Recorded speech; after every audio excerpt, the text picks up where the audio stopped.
ENB awards में UP तक की धूम। UPTak.in ने जीता बेस्ट रीजनल वेबसाइट का अवार्ड। आपका बहुत बहुत शुक्रिया।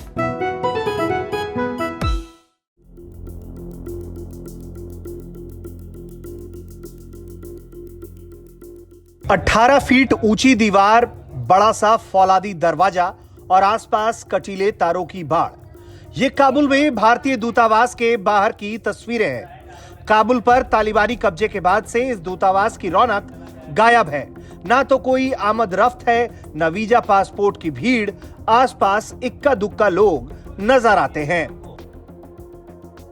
इंडियन एम्बेसी जो है काबुल में, उसका ये हाल है कि पूरा सन्नाटा यहाँ पर छाया हुआ है और पूरी तरह से जो एम्बेसी की बिल्डिंग है, काफी सारे वहाँ पर भारत की तरफ से इन्वेस्टमेंट्स किए गए हैं, इंफ्रास्ट्रक्चर है, बिल्ड किया गया है, काफी सुरक्षित रखी गई थी पूरी एम्बेसी, इंडियन एम्बेसी, क्योंकि 2 साल पहले यहाँ पर एक हमला भी हुआ था तालिबान की तरफ से। उसके बाद सुरक्षा जो है इस एम्बेसी की बढ़ा दी गई थी, लेकिन अब तालिबान की हुकूमत है और फिलहाल ये एम्बेसी जो है पूरी तरह से बंद पड़ी है। लेकिन अब महत्वपूर्ण ये है कि अगर भारत और तालिबान के बीच रिश्तों को लेकर कोई पहल होती है, कोई डेवलपमेंट होती है, तो सबसे पहले अगर काम शुरू होगा तो शायद यहाँ अफगानिस्तान में भारत की एम्बेसी से ही होगा और उसके खुलने का इंतजार न सिर्फ अफगानिस्तान में रहने वाले लोगों को है बल्कि तालिबान को भी है।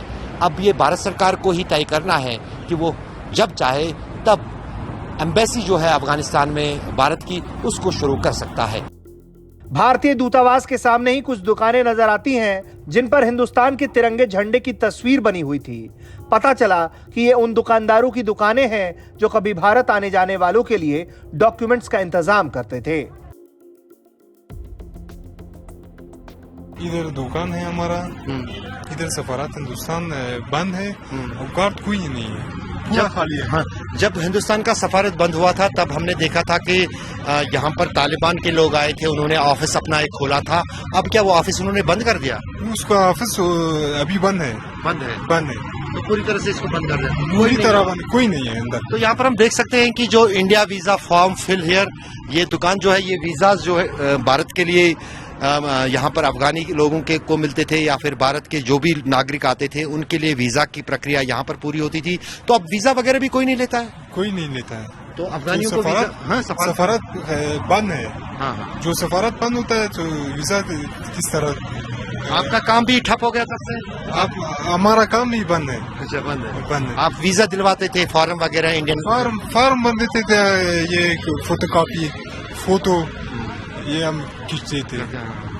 अभी आपका काम भी पूरा बंद है? अभी थोड़ा बंद है। क्या काम करते हैं अभी आप? अभी फोटो खींचते हैं, बस फोटो खींचते हैं। ऐसे ही एक दुकान चलाने वाले अरुण बताते हैं कि तालिबान के आने के बाद से उनका काम बंद हो गया है। अब बस तस्वीरें खींचकर वो अपनी रोजी रोटी का जुगाड़ करते हैं। हालांकि ये सूरत सिर्फ भारतीय दूतावास की ही नहीं बल्कि ज्यादातर एम्बेसीज की है, क्योंकि तालिबानी राज में पाकिस्तान, कतर जैसे इक्का दुक्का देश छोड़कर किसी ने अफगानिस्तान से अब तक वैसे सामान्य रिश्ते नहीं रखे हैं जैसा अफगानिस्तान की लोकतांत्रिक सरकार के दौरान था। लेकिन भारत की स्थिति थोड़ी अलग है। भारत अफगानिस्तान का पड़ोसी देश है, इसलिए तालिबान भी उससे उम्मीद लगाए बैठा है कि भारत उसके साथ मजबूत रिश्ते कायम करेगा। अशरफ वानी, काबुल, भारत तक।